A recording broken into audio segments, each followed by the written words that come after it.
జిల్లా పోలీస్ ప్రధాన కార్యాలయంలో జిల్లా ఎస్పీ డాక్టర్ బి బాలస్వామి ఆధ్వర్యంలో దుద్దిల ప్రసాదరావు జయంతిని చిత్రపటానికి పూలమాల వేసి ఘనంగా నివాళులర్పించారు.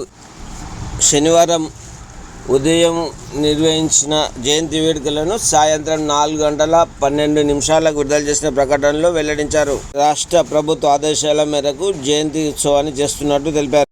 ఈ సందర్భంగా జిల్లా ఎస్పీ డాక్టర్ బి బాలస్వామి మాట్లాడుతూ ప్రజల నష్ట కష్టాలలో పాల్పంచుకుంటూ ప్రజానాయకునిగా మంచి గుర్తింపు పొందారన్నారు. స్పీకర్గా ఉన్న సమయంలో నిజాయితీ నిరాడంబరత ప్రజల హృదయాల్లో ఎప్పటికీ నిలిచిపోతుందన్నారు.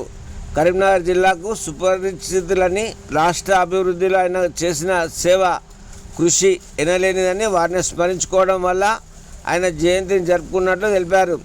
ఈ కార్యక్రమంలో జిల్లా అదనపు SP Mahender, cyber crime DSP Subhash Chandrabose, superintendent Valiya, Anuradha, జిల్లా ఎస్పీ ప్రధాన కార్యాలయ సిబ్బంది తదితరులు పాల్గొన్నారు.